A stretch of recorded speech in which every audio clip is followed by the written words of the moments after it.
Afternoon, Parker. Good afternoon, sir. General Faversham is waiting for you on the terrace. Aye. Dr. Sutton, sir. You've had a long journey, Doctor. Oh, it's worth a journey to join old comrades. Are they all coming? Same crowd. A year older. Sit down, help yourself. Thank you. Well, what's the news from London? Well, haven't you heard? Gordon's dead. Murdered in Khartoum. That's no news to me.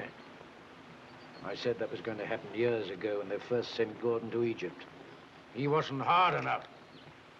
They wanted someone like you out there. Just what I was going to say myself. First time for 100 years, there hasn't been a Faversham in the army, and look at the mess they make. I'm too old and the boy's too young. My own fault for not marrying sooner. You remember the boy? He's 15 years old today. I'm going to let him dine with us tonight. Oh, good. I don't mind telling you, Doctor, I'm worried about him. Huh? I can't understand the boy.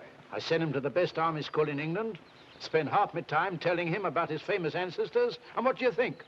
I found him this morning reading a poetry book. Shelley, of all people. So I want you to help me lick this boy into shape and make him hard. Gentlemen, the Crimea. Old comrade. Old comrade. Arnold.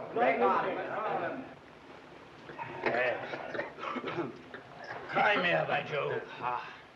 War was war in those days, and men were men. No room for weaklings. Balaclava, for instance.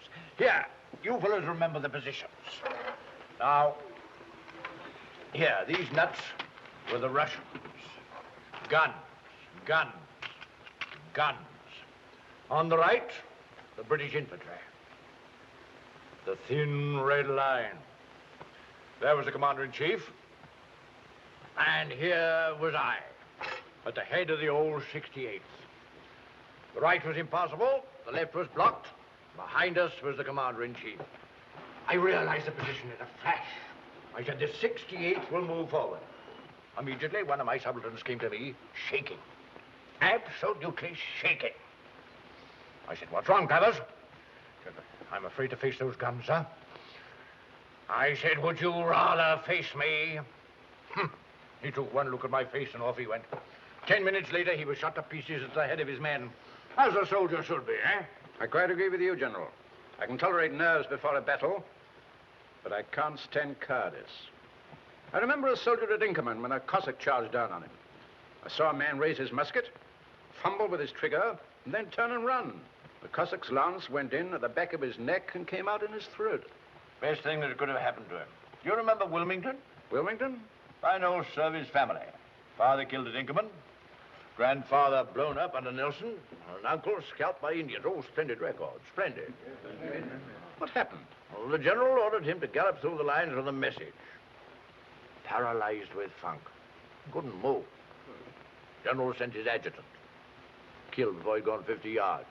Sent his ADC. Head blown off. Then he went through with the message himself. Lost his arm. Ruined his cricket. Oh, yes, I remember now. He disgraced his family. His father disowned him. Hung about for a year or two and then blew his brains out. Ah, he had the courage to blow his brains out. Courage? Last spark of decency, that's all. There's no place in England for a coward. Harry? Past 11. Time you were in your bed. No. Sit you down, my boy. Sit you down. Hey, it's the boy's birthday, and we've not drunk his health. Go ahead, General. A toast to Harry. And may he prove the bravest of the Favershams. To Harry. Harry.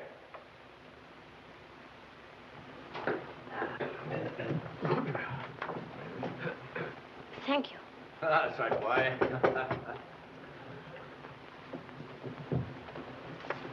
Good night, Father. Good night, Harry. Good night, gentlemen. Good night, boy. Good night, Harry.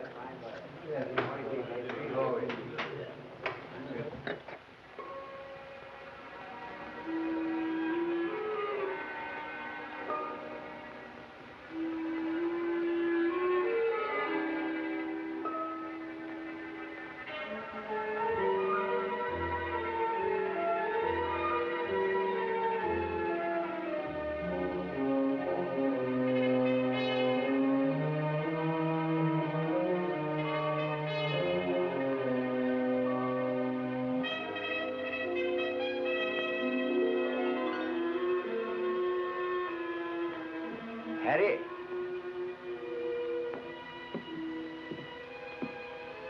You don't remember me. I remember you, though, when you were about so long. I was doctor in your father's regiment in the Crimea. I knew your mother, too, Harry. She was my friend. Now, I'd like you to think of me as your friend, too. If ever you should need me, here's my car. Not much use to anybody nowadays, but if ever you feel the need, write to me. Come and see me. That's very kind of you, sir. Thank you. Good night, sir. Good night, Harry.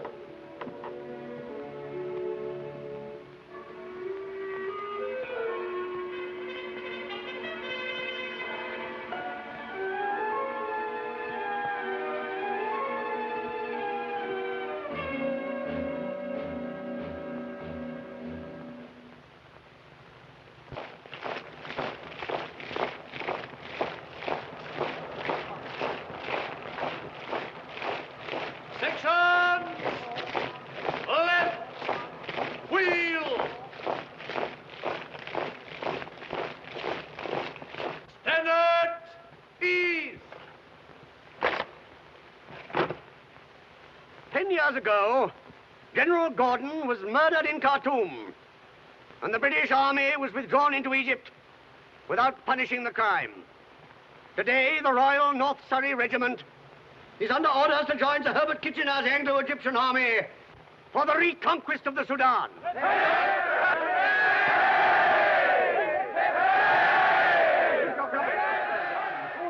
Well, what's Egypt like, John? Principally sand, sweat, and sunstroke. Oh, lovely. When do we start? Can't say. Not before next Thursday. Heavens, no. It took them 10 years to make up their minds. We'll be lucky if we start in a month. Splendid. Then I can give you these. Mr. Harry Faversham, Captain John Durrance, and one for Fat-Face Willoughby. Oh, what's all this? An invitation to the Burroughs family bean feast, complete with regimental string band, strawberry ices, and a performing troupe of hired waiters. Oh. Here's my sister's coming of age. Ethne's 21 next Thursday, so father's letting himself go. Champagne? Gallon. Oysters? Oysters in June? Don't be a fool. I had them at my coming. I had the sense we were born in March. Father's going to be terrific. He's written 4 speeches already, and he's been rehearsing them in the bathroom. My lords, ladies and gentlemen, and officers of my old regiment, this is an occasion for double rejoicing. I am proud to announce not only my daughter's coming of age, but also her engagement to the son of my old comrade in arms, Mr. Harry Faversham of the Royal North Surrey Regiment.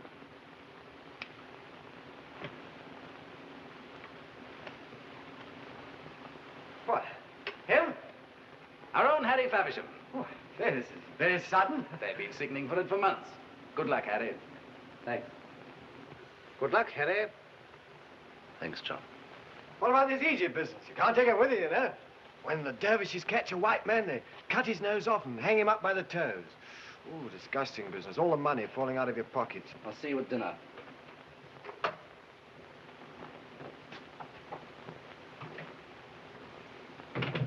Oh, did I frighten the poor lad? Shouldn't be surprised.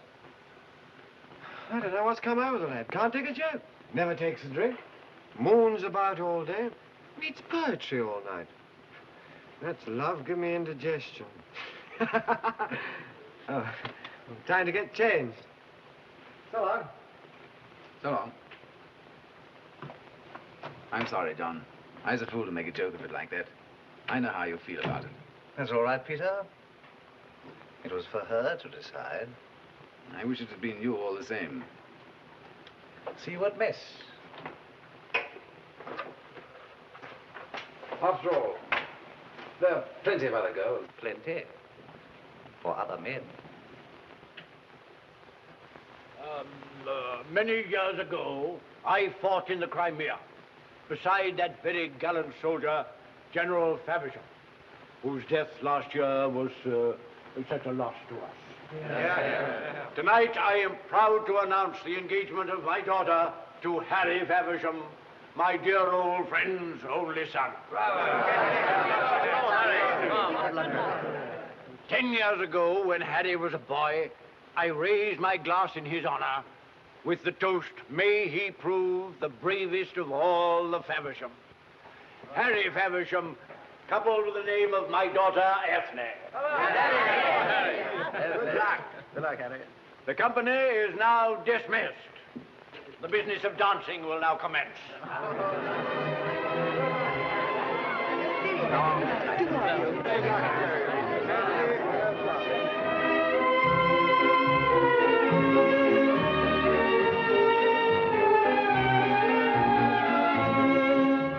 Well, Colonel, with your off on this Egyptian affair, eh? Of course, it's only a minor campaign. It'll do your world of good. The army is too soft nowadays. You mean not hard enough? Of course. Now, the Crimea. War was war in those days, and men were men. Let me tell you what happened at Balaclava. But you remember the positions, Doctor, don't you? Only too well. I was over there, on the extreme left. Here were the Russian batteries, behind the nuts. Guns, guns, guns, guns. On the right, the British infantry. The thin red line. I suppose they didn't get much to eat.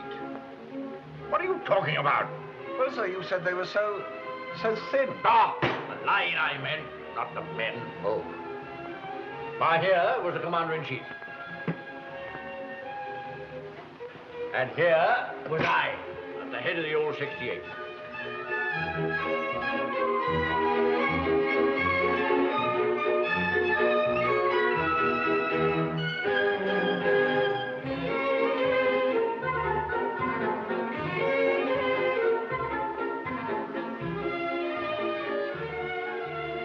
Sorry Father had to drag Egypt into it. Tired of Egypt already?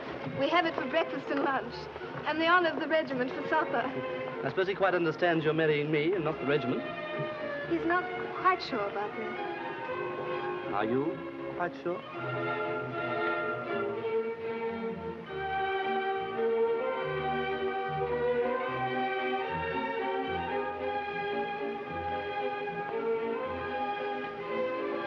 When we are old and creaky with rheumatism, we shall look back and think of this night. Ethne, you'll never creak, never in your life. We shall creak with the best of them. And through the creaks will come the sound of this dance music, and the light of the moon, and the scent of the flowers. This is a solemn occasion, Harry. A memory is being born tonight.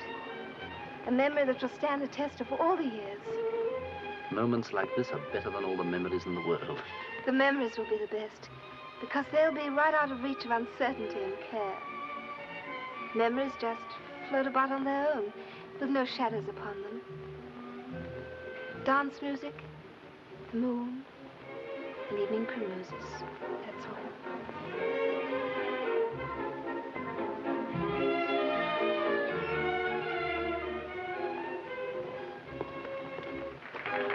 You're not going to rob me of my solitary dance, Ethne. John, I'm so sorry. It's my fault. Is this your dance going on? It's just started. Oh, dear, there's a partner waiting for me. Excuse me. It wasn't his fault, John. It was mine. I talk too much. Shall we dance? It's a polka. Don't you like a polka? Bit jerky, isn't it? Rather like saying goodbye in Morse code. I'm sorry, John. There's no need to be sorry.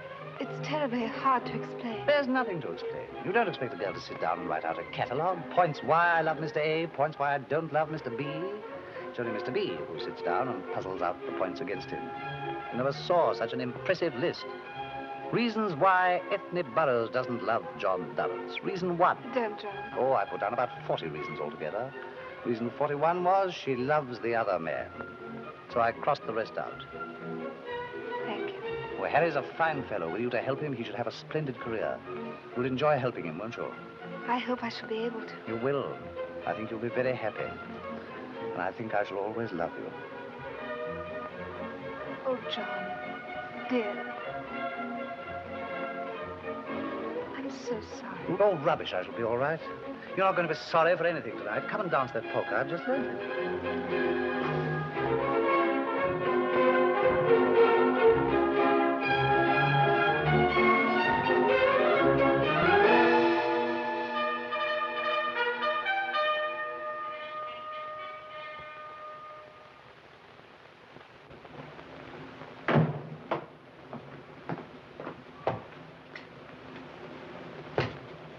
Everson? See what he wants, Robert. He wants to see you privately, sir. Oh, very well.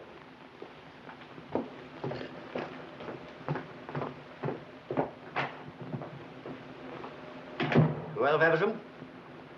I want you to accept this, sir. What is it? I am resigning my commission. Resigning your commission? What do you mean? I mean just that, sir. I don't understand you, Feversham. I should have taken this action months ago. I only accepted a commission for my father's sake, because all his family have been soldiers. But when he died, my duty towards him was done. Your duty towards him? Have you no duty towards your country? Oh, go lie down in a dark room, my boy. You'll be all right in the morning. I've made up my mind, sir. Feversham, if you do this, you'll regret it for the rest of your life. I'm sorry, sir. I've made up my mind. You're deliberately shirking your duty, sir. I refuse to accept your resignation. I am within my rights to resign, sir. You cannot refuse. I never thought I should live to see a Feversham play the coward.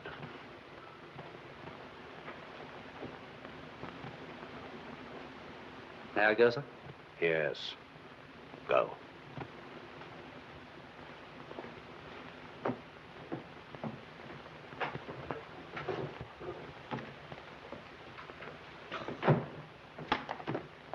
The officers Well? are waiting, sir.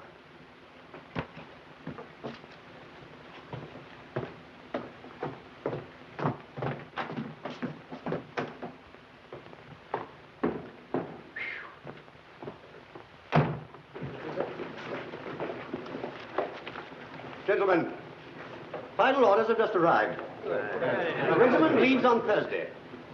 We march to Portsmouth and embark at midday.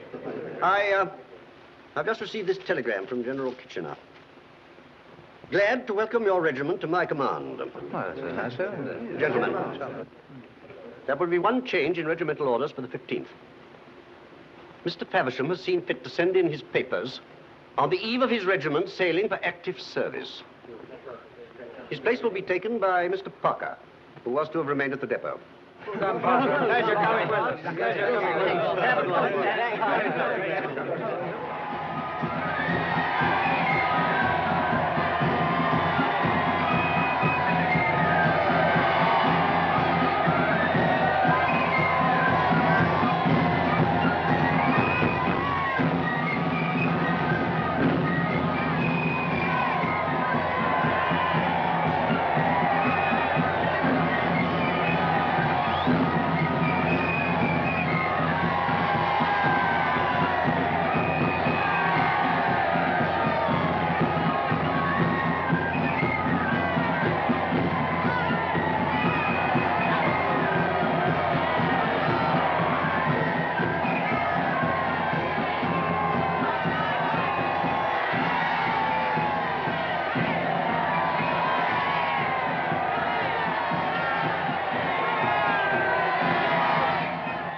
Goodbye, John. Goodbye. Good luck to you. You'll keep an eye on young Peter for me, won't you? I will, sir. Both eyes. Little Lemmy ducks. What's she crying for? There. Well, goodbye, Aggie. Take care of your ma.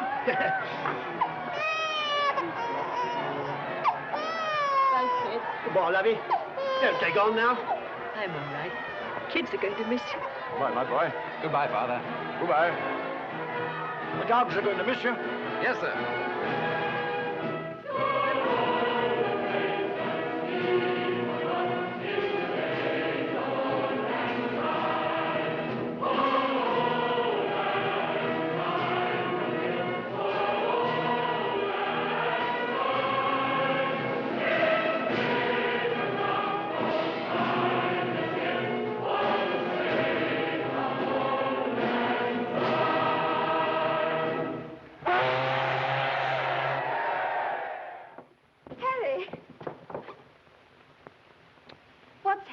Peter left last night. Father went with him to see you all off.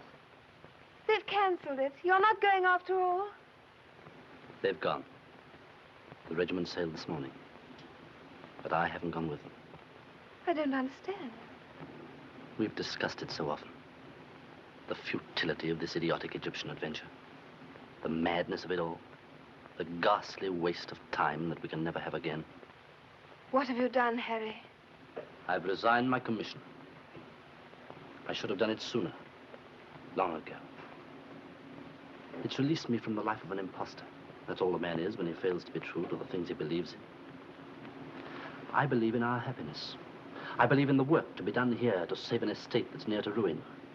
To save all those people who've been neglected by my family because they preferred glory in India, glory in China, glory in Africa. Oh, excuse me, miss. This package has just arrived from Mr. Faversham, addressed in your care and marked urgent, miss. Thank you.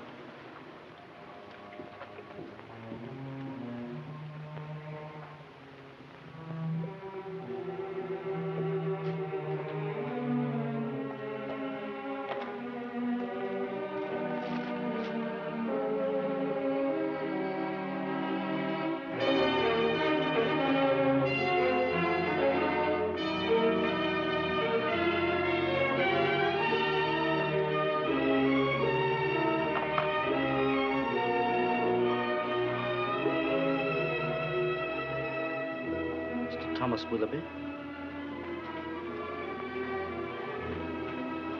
Mr. Peter Burrows.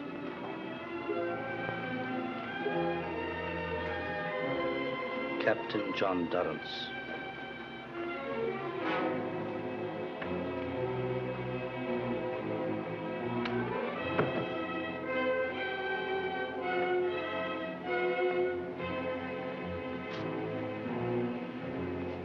Well, they had a fine send-off, hadn't they? I went aboard and had lunch with them before they sailed. Peter has a cabin with John Durrance and Willoughby. I'm glad the three boys are going to be together. Father... Yes, it was a wonderful sight. The vessel steaming out into the channel and all those men cheering and... May I speak to you a moment, sir?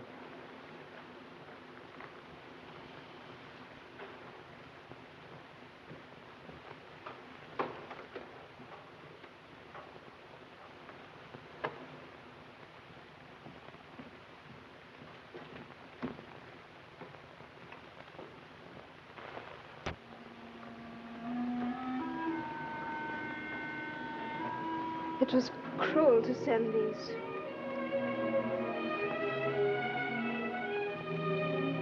Cruel but just. That's what you think, isn't it?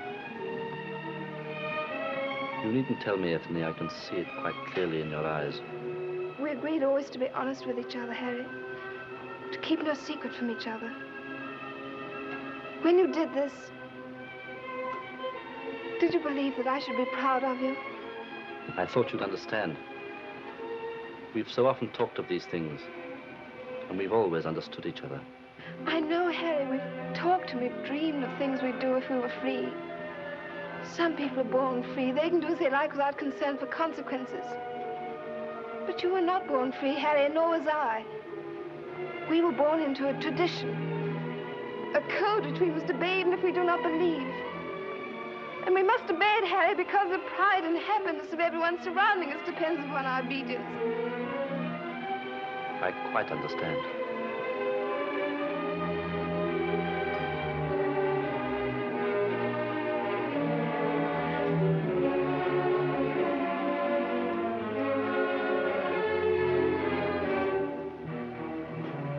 There should be 4 feathers here.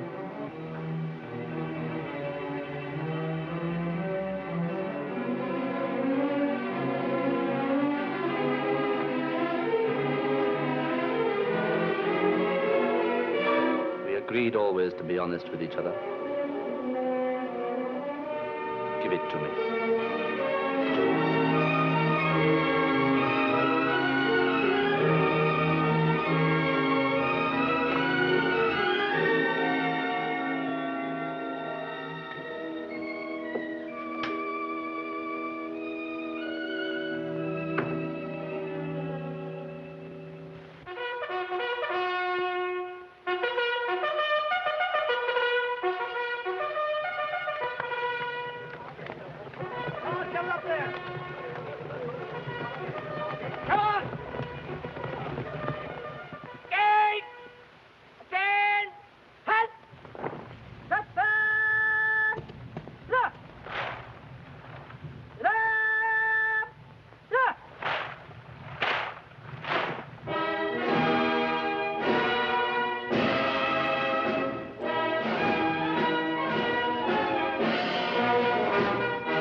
You served here before? At Beauclair, sir. Then you know what to expect. You too? I've been out here ever since, sir. You married? Yes, sir. Children? 4, sir. When I left home.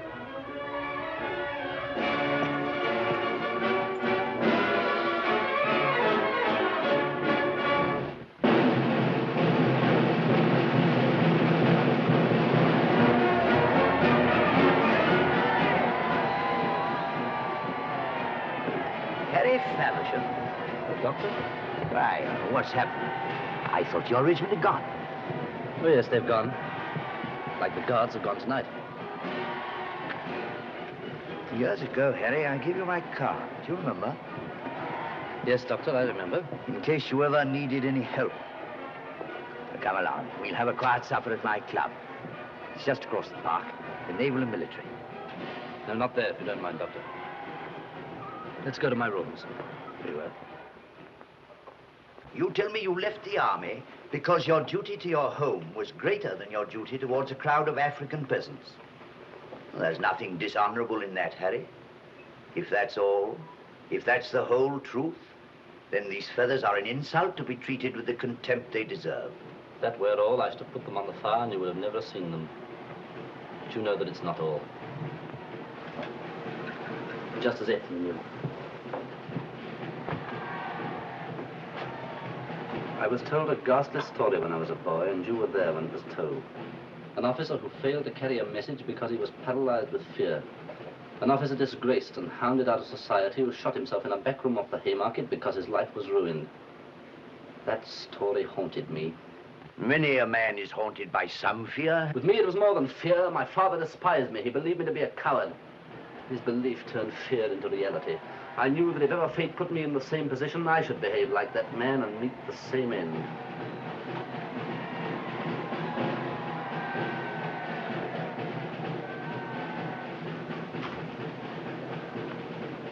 I am a coward, Doctor.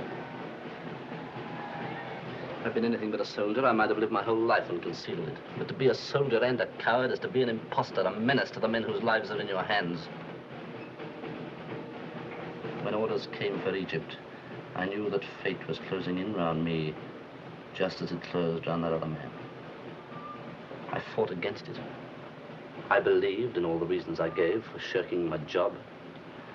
I deceived myself, but I didn't deceive my friends. The men who sent me these feathers knew me better than I knew myself. The man who tries to cheat his fate is more than a coward, he's a fool as well. You're wrong there, Harry. I never met a fool who had the imagination to be a coward. If I thought you were a coward, Harry, I should take this with me.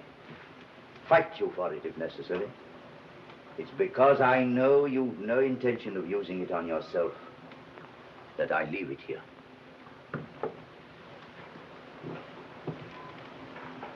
Harry, is there anything I can do?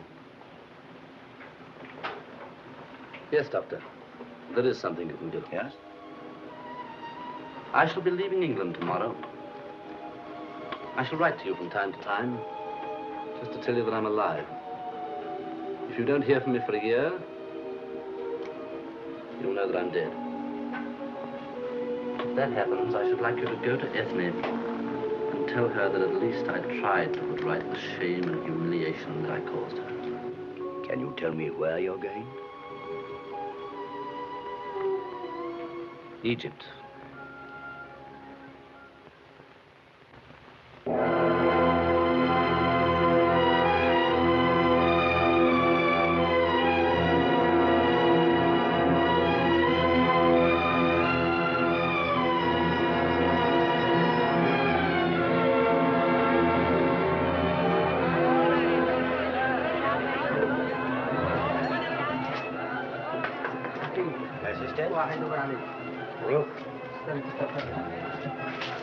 Dr. Harris? Yes?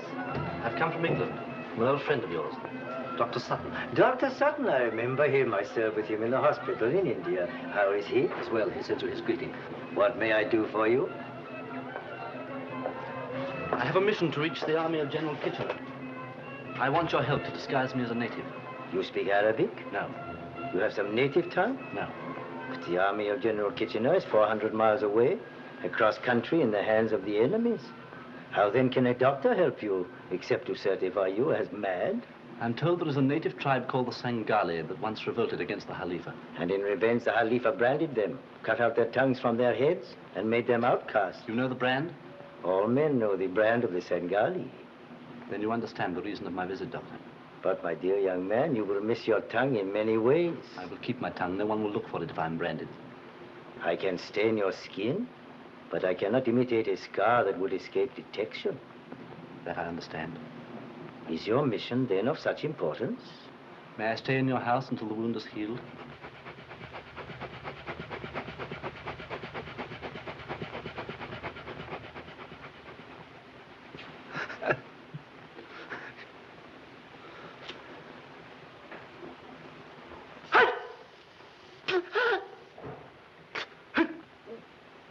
You are a brave man.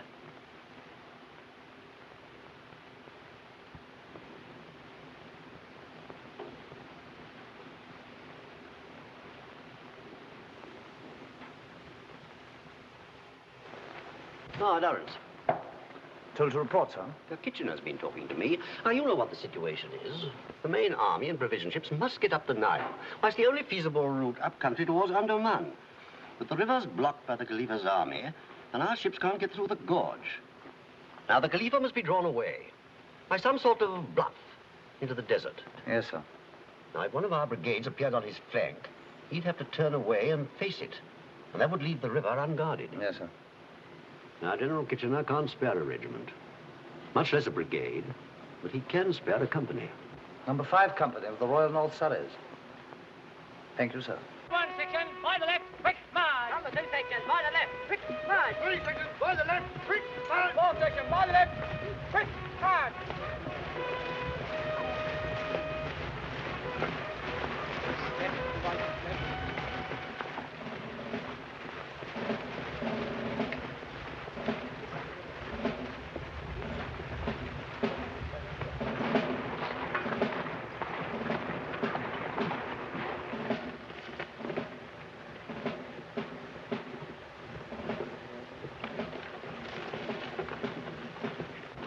Onjinin Shocho Kamstar.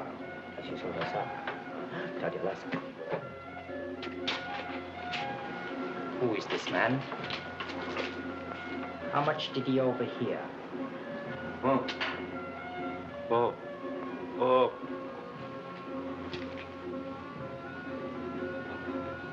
Sangali.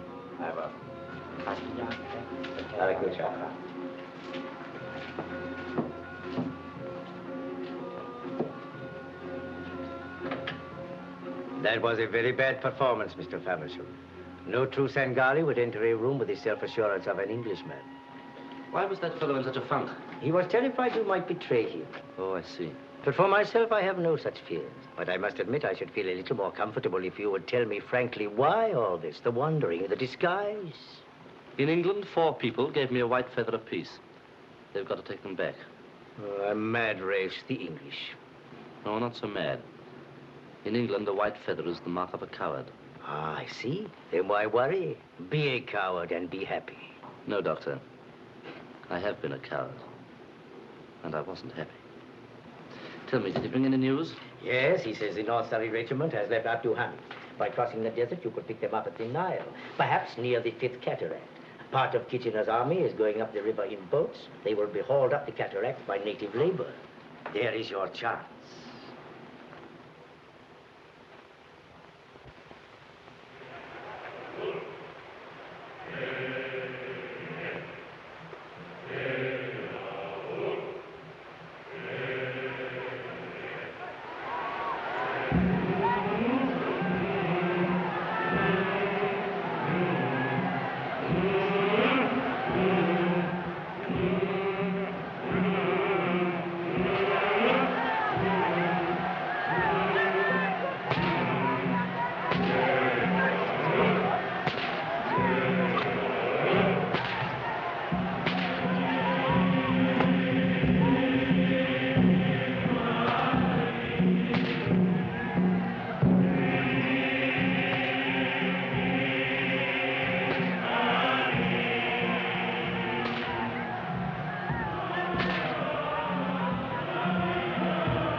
All right, Sergeant?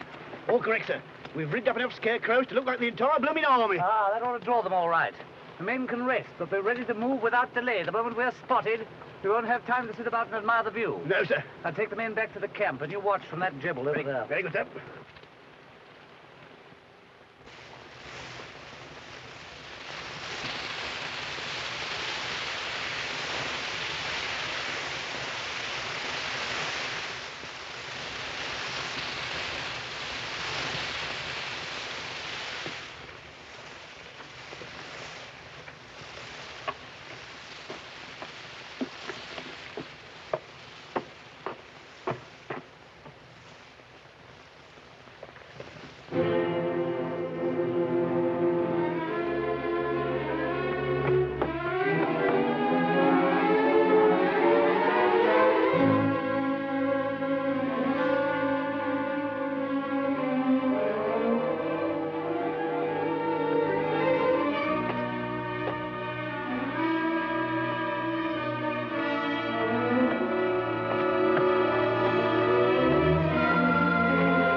يلا نرجع للخليفة يلا يا هلا يلا يا هلا يلا يا هلا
Your watch.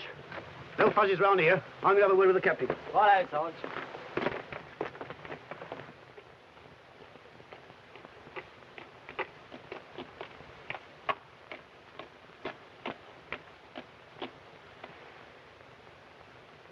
Blimey! Do you mean? Chris? It's a double! You get the rifle. Come on, give me your hand.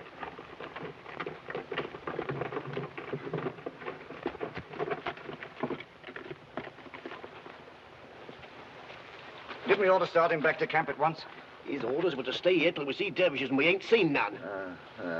It's ice we want to clap on the back of his neck. Yes, and a couple of saucy nurses to clap it on for him. Don't.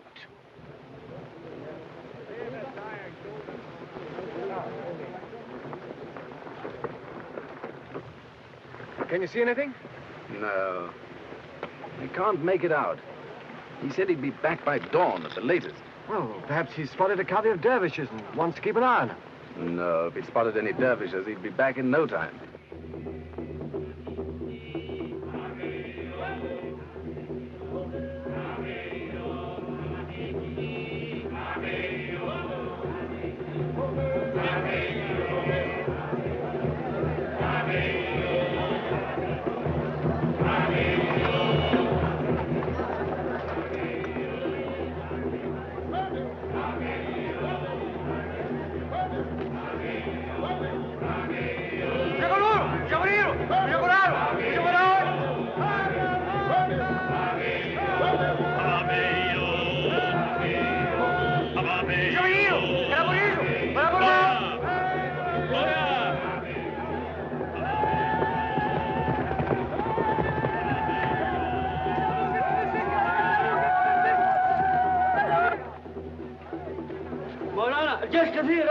كيتشن عصاك حق انجليز النمل هنا النمل جيوش كبيرة كيتشنر ايوه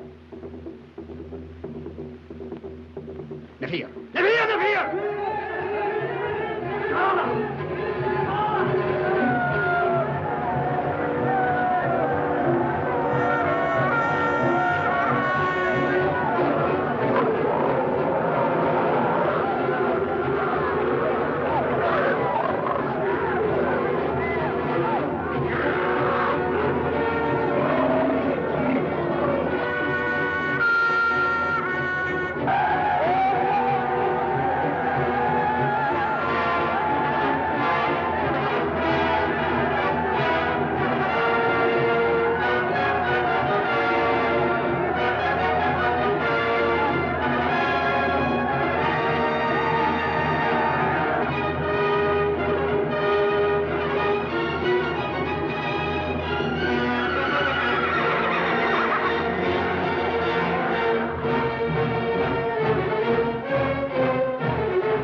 Who's there? Corporal Evans, sir. How long have I been lying here? Since this time yesterday, sir. What's the time now? About 3 o'clock, sir. Call Sergeant Brown the moment it's daylight. But it's light now, sir. It's afternoon. Huh? Call Sergeant Brown. Yes, sir. Sergeant Brown! What is it? The captain wants you. All right. Sergeant Brown here, sir. Come in, come in. Don't see you better, sir. No sign of dervishes yet. Yes, now strike the camp immediately. I spotted dervish yesterday. There's not one moment to lose. Very good, sir. Corporal Clark, follow your mate. Jones, take the captain's door. Come on, the double there.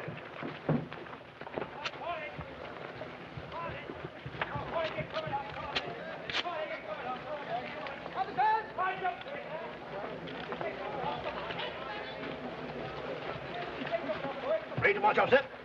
Sergeant, come here. Don't go away.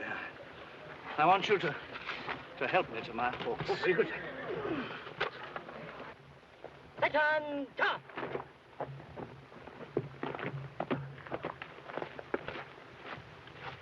Brown, Barnell, strike the tent. Put on the mule and follow us from behind.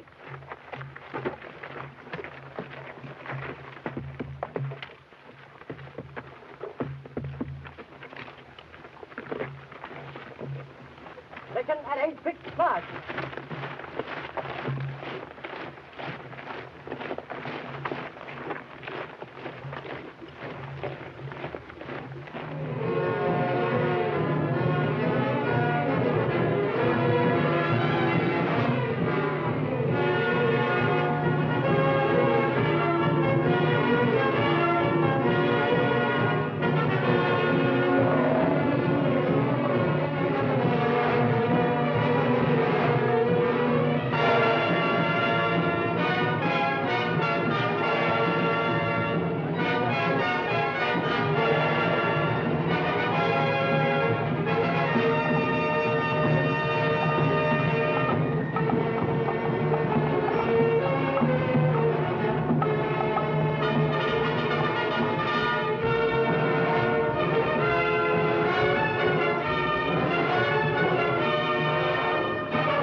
right up to my tent. Very good, sir. Glad to see you back, sir. We were getting a little worried. Ah, no need to worry. I spotted some dervish yesterday. That's why I stayed up there to keep watch. They saw us all right, so that's half our work done. Sergeant, give the men some food. See they get to sleep immediately. Very good, sir. Willoughby? Yes, sir? Parker? Yes, sir. Put those fires out, will you? Double the sentries round here. There's no immediate danger, but we're going to keep on the alert from now on. Yes, sir. Right, put your fire out. Oi, Bill. You saying this far? Simmer, Curtis, Campbell, bring Good job, boys. Peter? Yes, John. I got a touch of the sun out there yesterday. Oh, hard luck, old boy. I know what it is. I had sunstroke when I was a kid at school. Oh? How did it affect you? Well, it gave me a devil of a headache. You know, you look a bit done in, John. You ought to take a good rest. Yes, now listen, Peter, we're not in a healthy spot here. Things may be a good deal worse before we're through. I'm feeling a bit groggy. I'm going in to rest now. Will you look after things for me here tonight? Yes, of course. Shall I help you in? No. I'll be all right in the morning.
Seen anything? No, sir. Well, keep your eyes open. Very good, sir.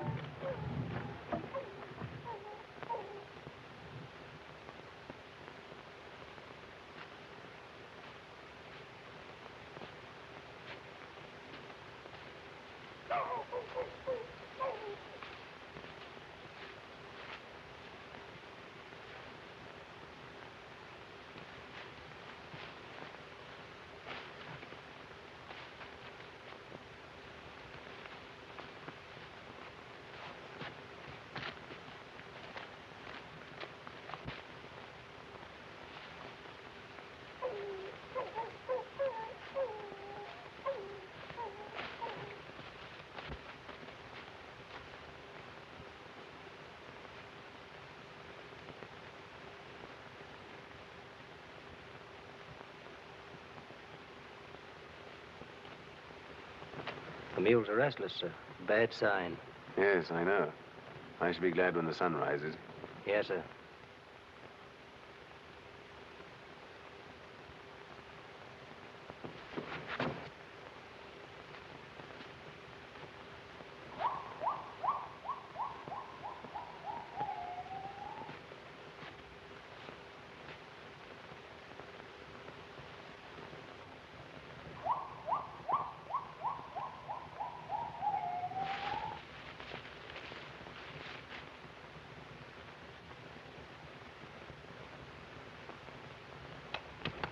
Adendo, Evo.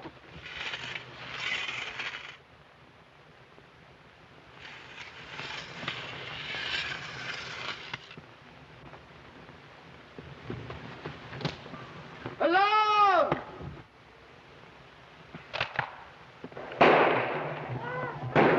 Alarm!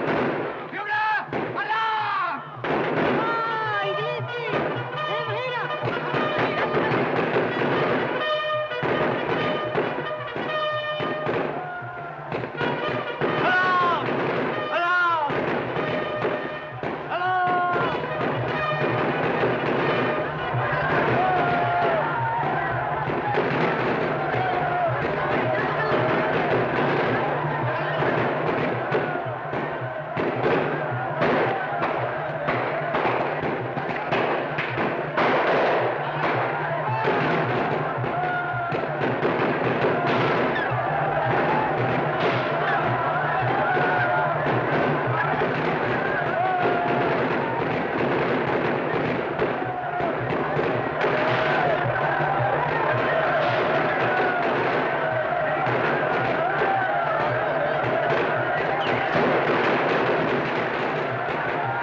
I can't see in the smoke.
Sir. Yes? Ali has news, sir.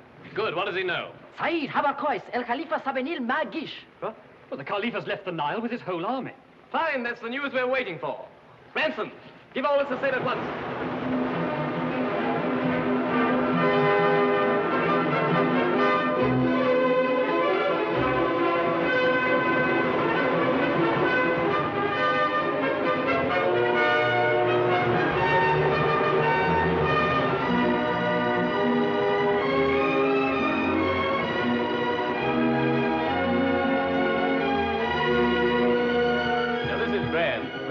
Up to Ombudsman, and Kitchener can have his battle where he wants it.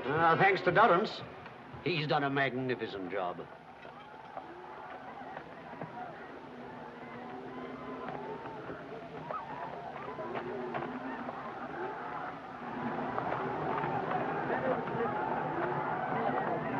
انت ضابط وانت ضابط، تعالوا كتفوهم ودوهم للخليفه هناك هديه.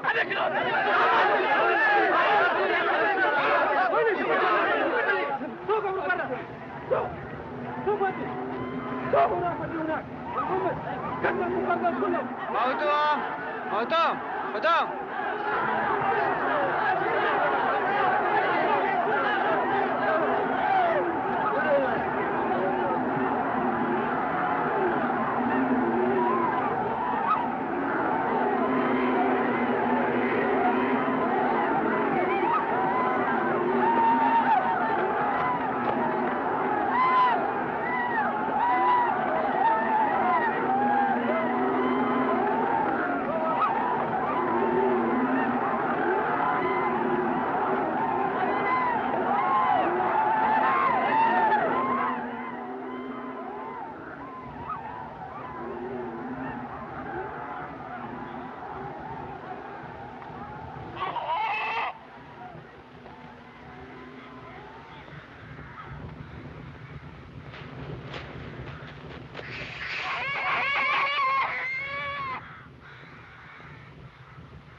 Peter.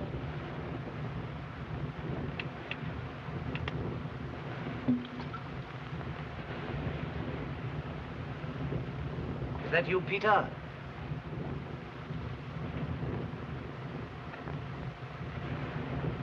Peter.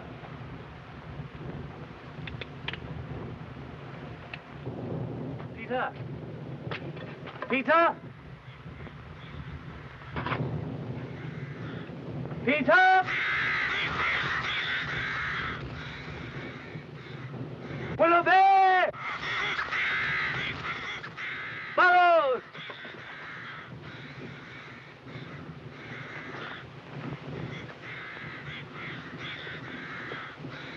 Peter! For God's sake, answer me! Oh, is that you, Peter? I'm blasted here, man. I can't see, Peter. It's no good pretending anymore. I can't see. I'm blind. The sun got me out there in the mountains.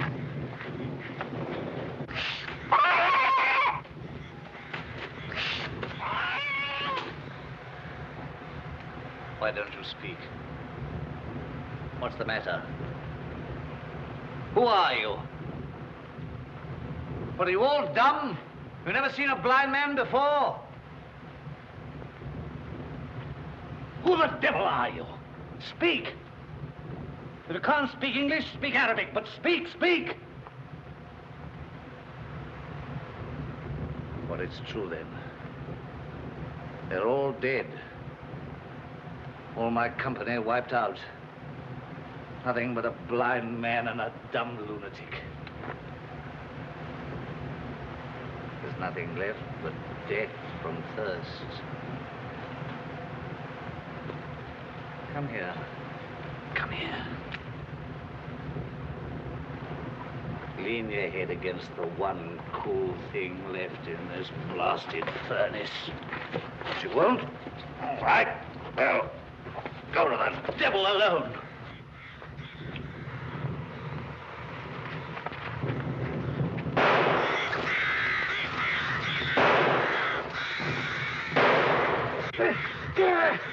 Get it away! Get it away! I kill you! Stay!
Give me my helmet, Sergeant, will you?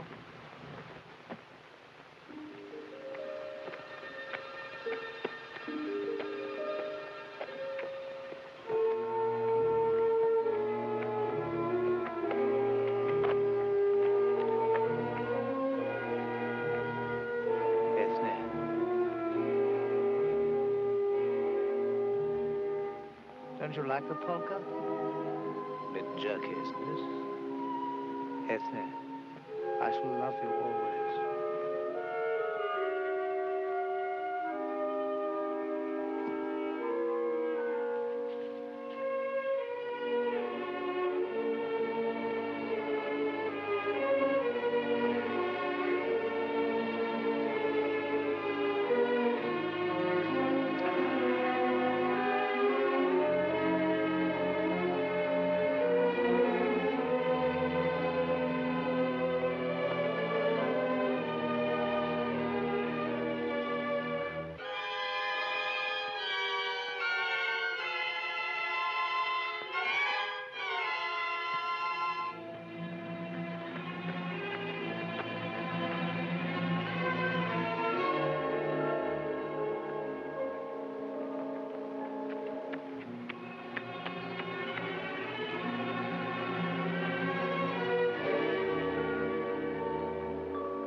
Hello, Doctor.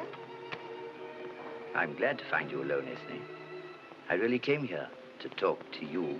Well, Doctor? I want to know if you've heard from Harry Faversham. I've heard nothing. It was his own wish and my wish that the break should be complete. I've no idea where he is or what he's doing. I promised to give you a message when I saw him on the night before he left England a year ago. A year ago? Then I don't understand, Doctor. But he left England for one purpose only. If he succeeded, he said that you would learn by means that would need no explanation. If he failed, then he asked me to let you know that at least he'd done his best. I see. He promised to write to me now and then, just to show that he was still alive. If I heard nothing for a year, then his silence would show that he was dead. Adieu.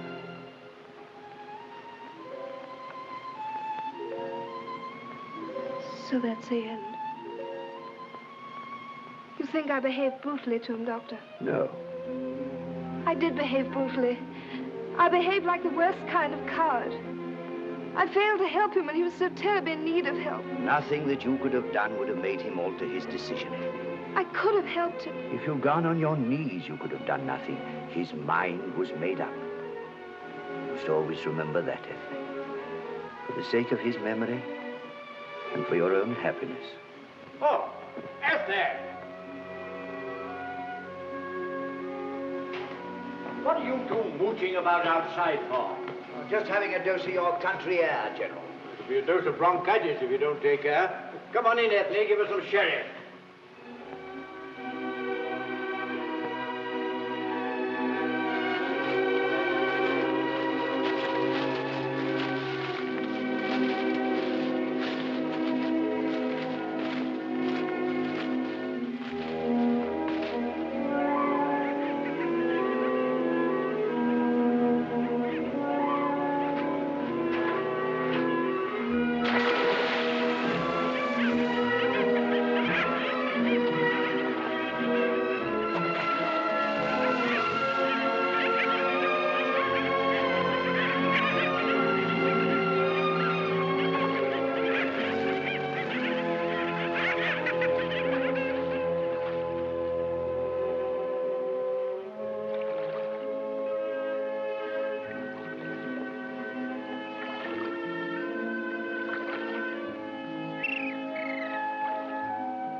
He's got an officer. Blimey, he's trying to rob him. Come on, let's get him.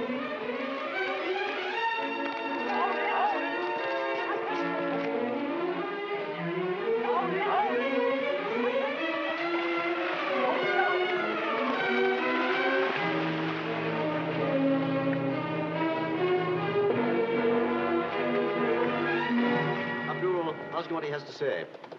Yes, McKay. Send him in then. Callum! Mr. Tusker, Callum?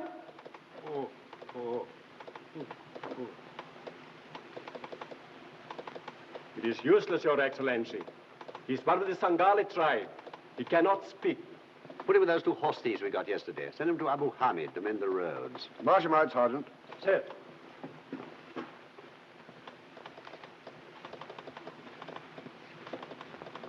The doctor, Sergeant. Oh, Doctor. How's Durrance? He'll pull through. Splendid. He's a fine officer. Regiment can't spare a man like that. He's blind. Blind? Sunstroke, exposure of the eyes to the sun. I've seen it before, Colonel. A man alone, bowled over suddenly, lies there exposed. But with rest and care, he'll get better. With immediate attention, there might have been a chance in 100. Now there's none. Nerves are completely destroyed.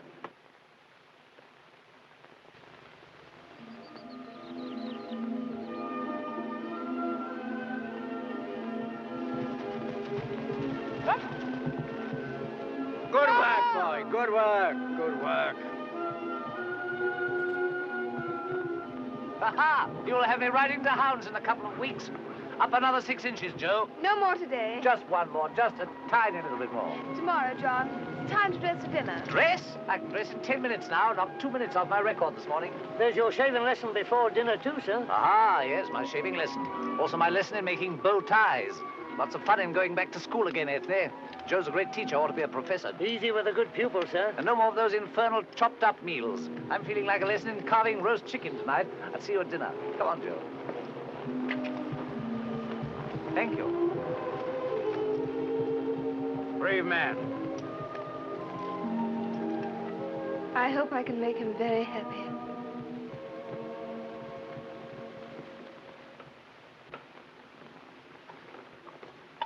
All right, Joe, you do it for me, will you? Look here, Ethne, I've been wanting to say something to you for a long time. It's beastly difficult to know how to put it. Of course, it's no business of mine, but are you sure you're right in what you're doing? Quite sure.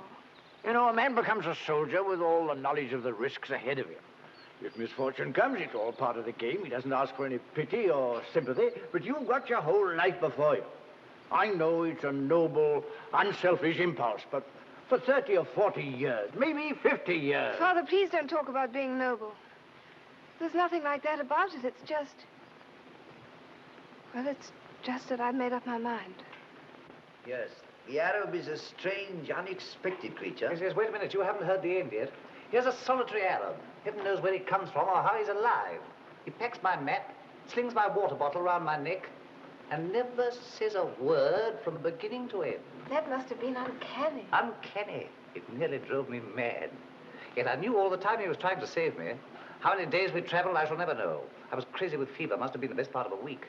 He gets me in a boat, floats me down the Nile till he comes within sight of the camp, and then... Now, here's the extraordinary part.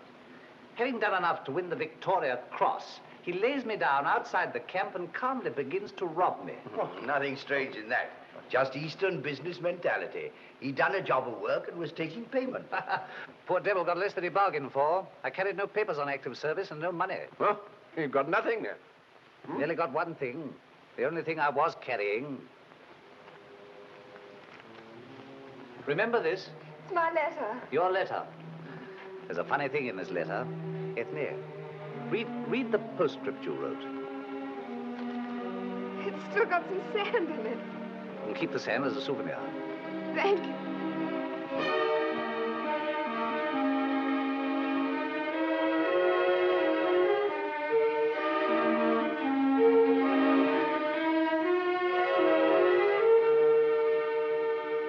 Go on, read the postscript. Let me read.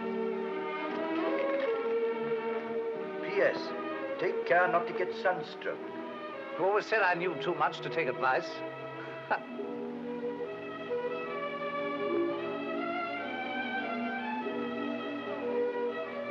Ethne, darling, I'm sorry. You're trembling. You mustn't take it like that.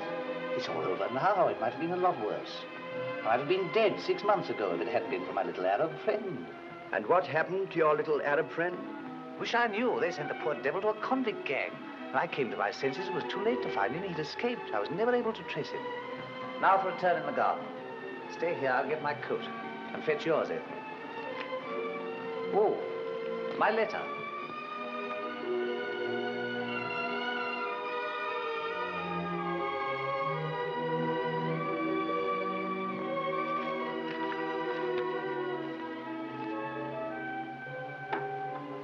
Thank you.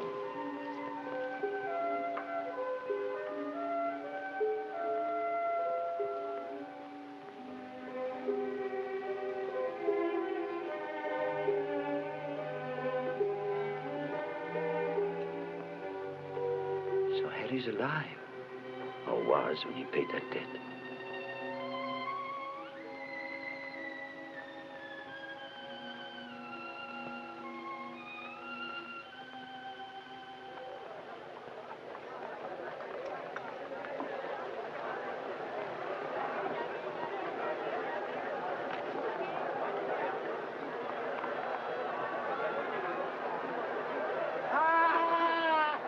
Adai Sudan, Adai Khalifa. Who is it?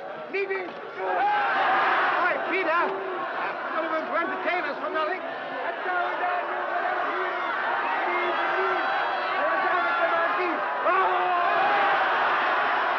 I had my hands free on the floor. I had my hands free for 10 seconds. I'd strangle that filthy little blighter with a monkey. Get her.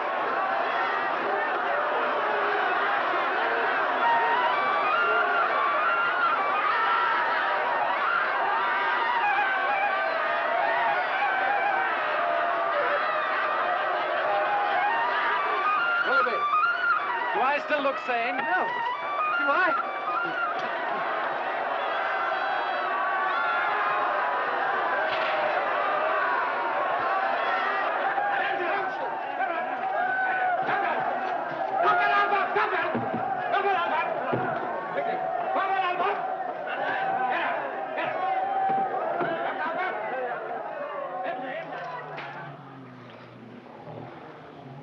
Despair. Peter. Peter. Perhaps our message got through. Perhaps Dallins did get away and sent this fellow to give us some hope of escape from this hell. Escape? I wonder. I wonder what his plan is.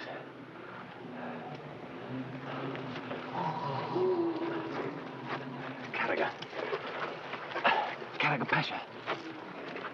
Tell me, which do you think would give the better chance of escape?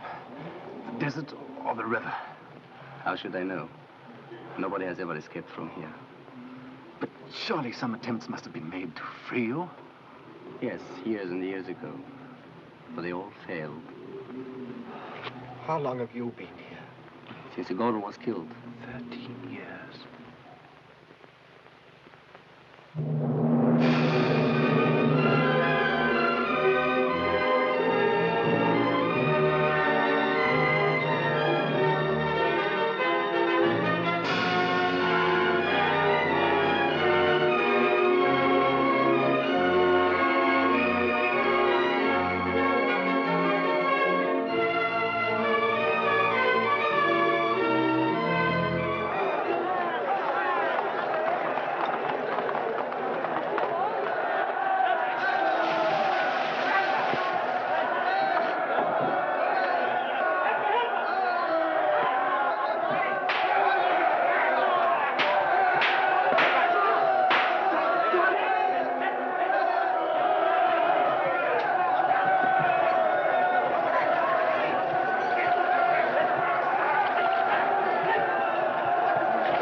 Twain? Yes? Sea Island?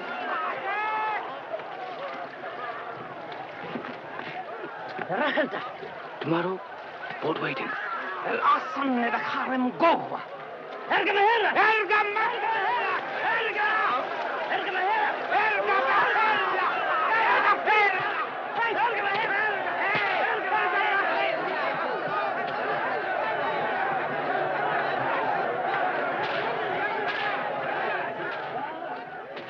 Let's go.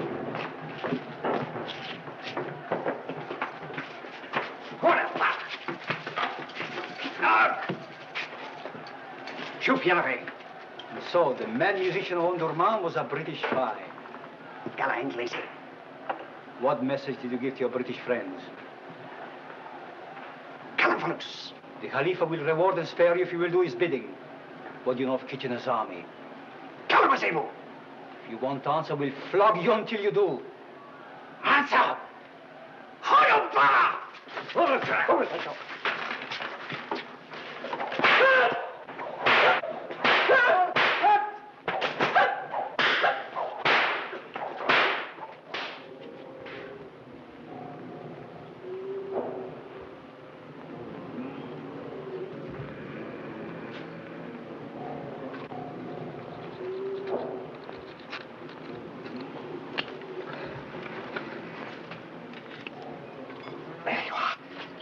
Thank heavens for that.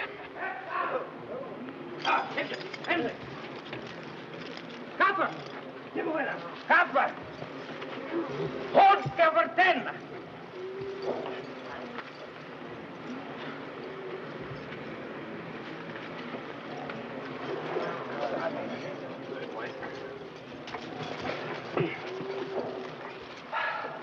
Well, that's the end of that. No pork for dinner. Poor devil. They flogged him. I wonder who he is. Looks like an Arab. Probably paid by our people to help us. I wonder if he's got any papers on him. Spies don't usually carry papers about.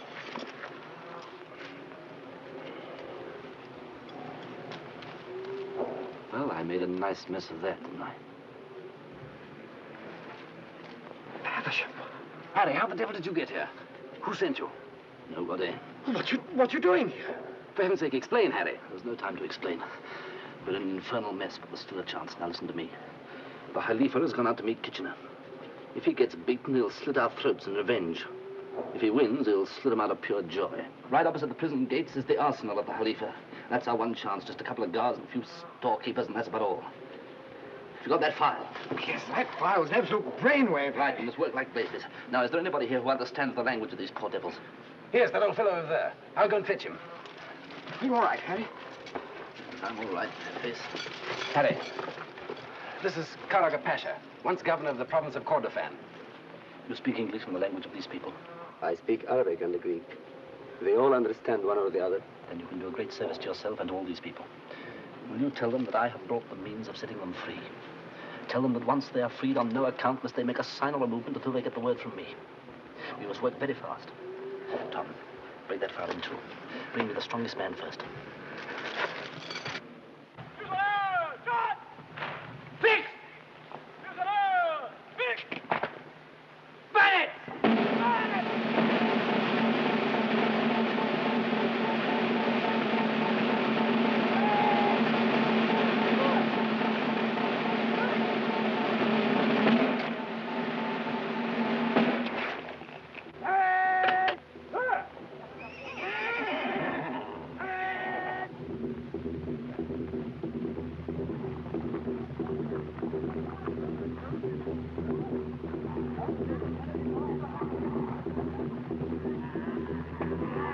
They're deploying to attack, sir.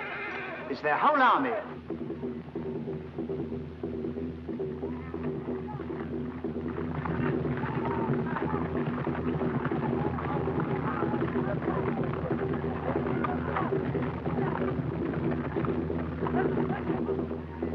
Hukum! Ulah kufar! Hukum!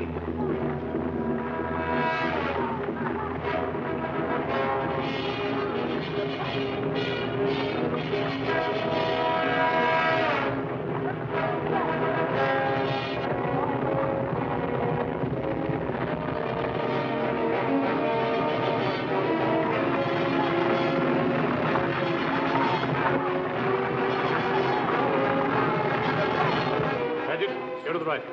Friendly, go to the left. Tell the brigade to take up their position. Tell them to withhold their fire until the last possible moment.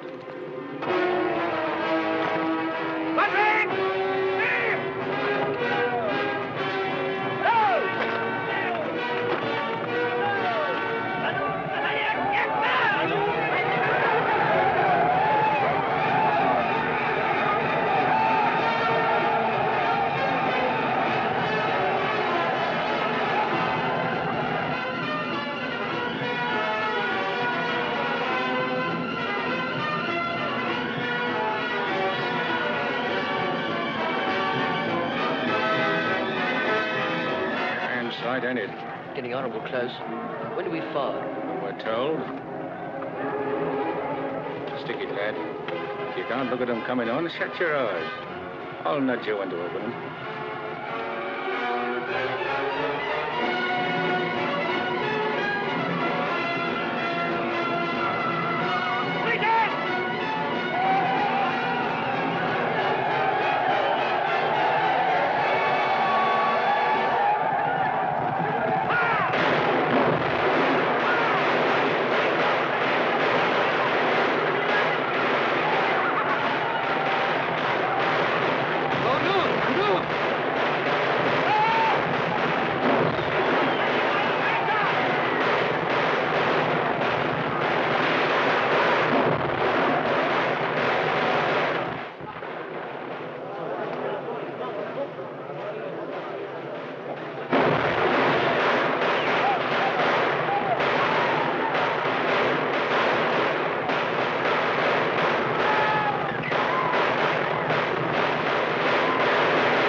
Tell them it's now or never. Tell them they mustn't move an inch until the guards reach us.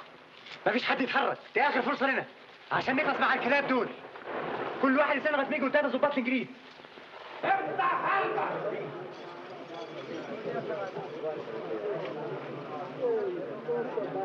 أنت كفري!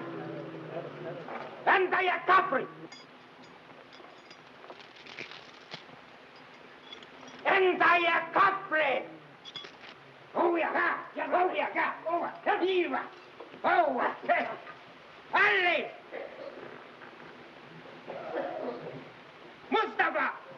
وسع! الهجوم! وكان الحفري!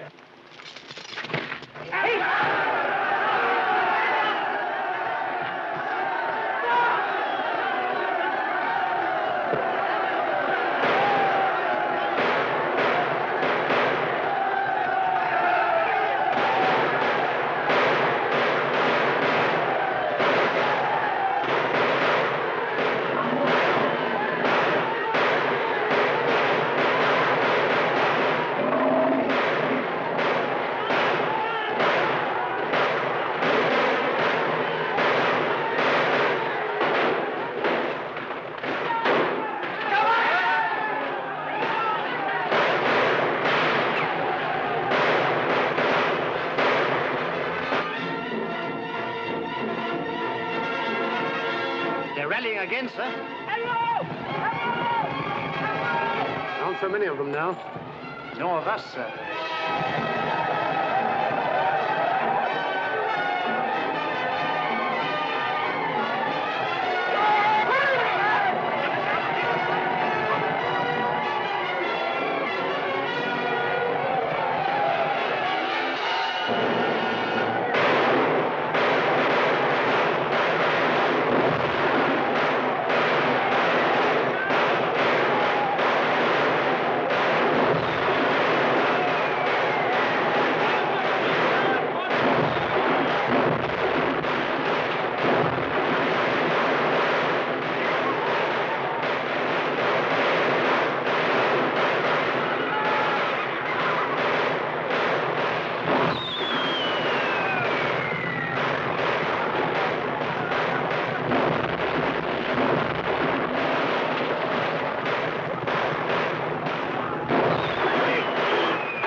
350 will have that town out with a black flag on it.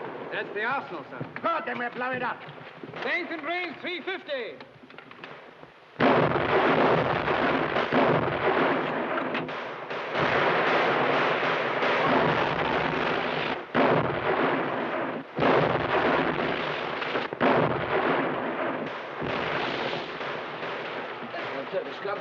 Now burst to pieces. Wait here.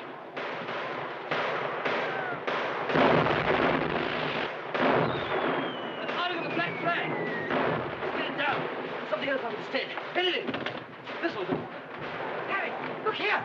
The one they took from us. All right, I'll take it. All right.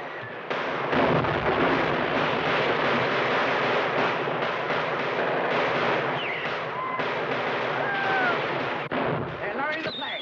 Surrendering. Holding up a white one.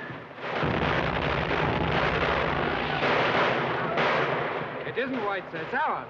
What?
Come in.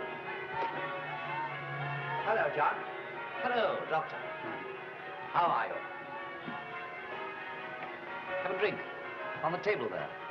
Do you mind if I light the gas? Sorry, old man. Meant to have done it before you came. No, give me the matches. I'll light it. You heard the news? I've been listening. Is it true? We've got Khartoum. It's just come through. Kitchener broke the dervishes' army at Omdurman. Good. Splendid. Well, that's that. Sit down, Doctor.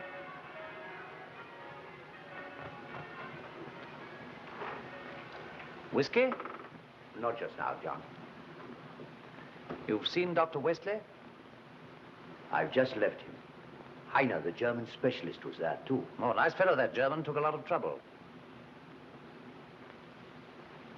You needn't tell me the verdict, Doctor. I quite understand. I think it's what you expected, John.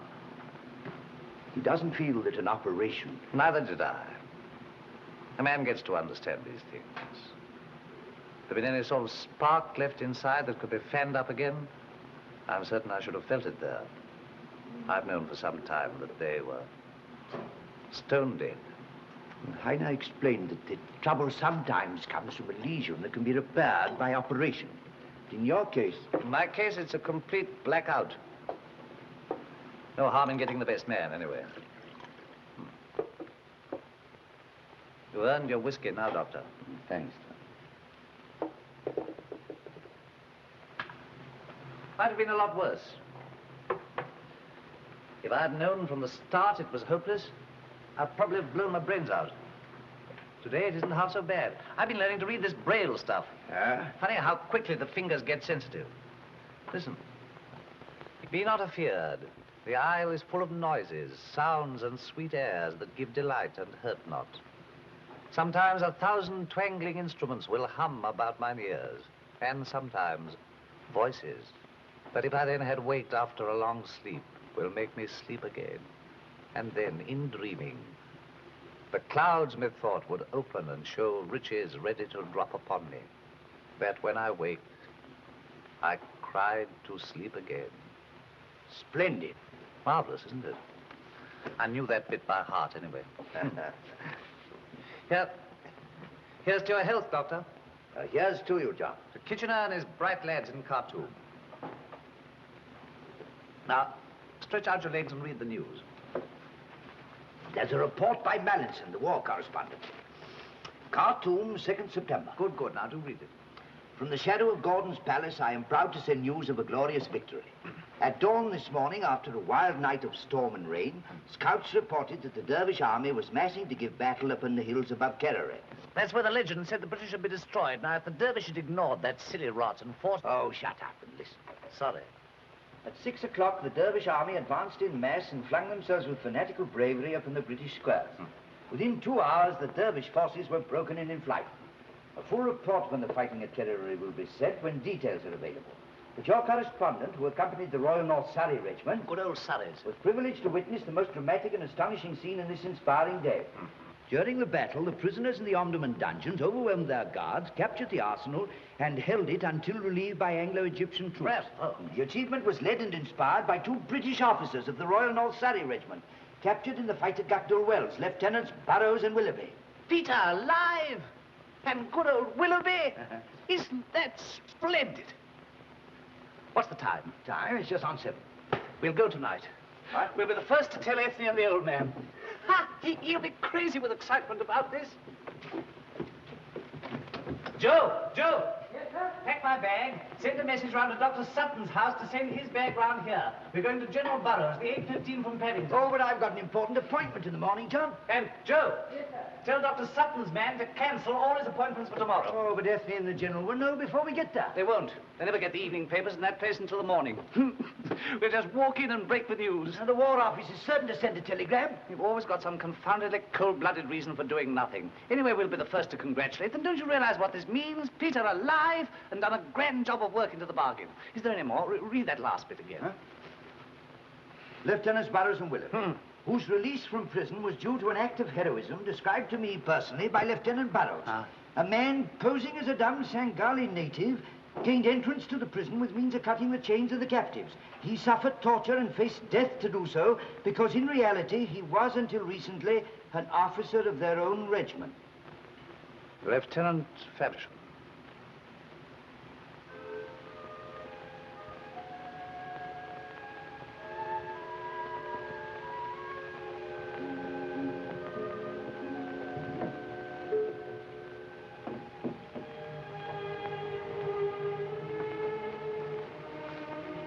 Why should he try to rob me?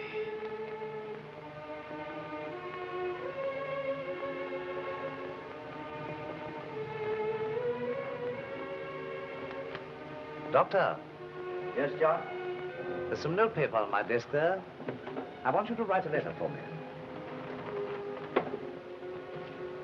I'm ready, John. To Ethne Burrows. Dear Ethne, I've just had some splendid news. I've been to a famous German eye doctor, and my sight can be restored. Got that? I've got that, John. It means a long course of treatment in Germany, and I leave tomorrow. When I can see again, I shall return to the army with the happy memory of all you have done to help me through. I'll sign it myself. And add a postscript. P.S. Just heard the splendid news of Peter and Willoughby and Harry Faversham. I enclose a little souvenir of a journey through the desert with a dumb Sangali native. If you give him the chance that he deserves, you'll find he's not as mute as I thought he was. That's all. Your bags are packed, sir. There's just time for a bite of dinner if you hurry. All right, Joe. We're not going after all. I still say the army of today is soft compared with our time. Soft. That's your trouble. Still, you did your best. And as Harry has made you 2 young rascals take your feathers back, well, he'd better marry the girl and have done with it, eh, Doc? It's not as easy as all that. There's my feather, too. What deed of reckless daring are you going to do to make me take back my feather? Must I? Deeds of reckless twaddle. Stuff and nonsense. No such thing nowadays. All you boys had to do was deal with Fuzzy Wuzzy. But the Crimea was different. War was war in those days. No room for weaklings. Take Balaclava, for instance. Of course, you fellas wouldn't remember the position, but it was the... thank you. Here were the Russians. Guns, guns, guns. On the right, the British infantry. One moment, sir. Your famous account of Balaclava is not accurate, you know. No? Not accurate, sir. Not accurate? No, sir. Let me recall the position. Out of the way, Peter. Here are the Russians behind the walnuts. Guns, guns, guns. Here's the British infantry. The thin red line. Here's the commander-in-chief. And here are you, at the head of the old 68th, correct? Absolutely. You were riding a horse called Caesar, which my father sold you because, fine horseman though he was, he could never hold him himself. Quite right. Quite right. Then, according to your story, you said, the 68th will move forward. Quite right. Quite right. Yes, sir. The trouble is you never said it. That? You never said it, sir. Never said it? No, sir. You never had time. At that moment, my father told me Caesar,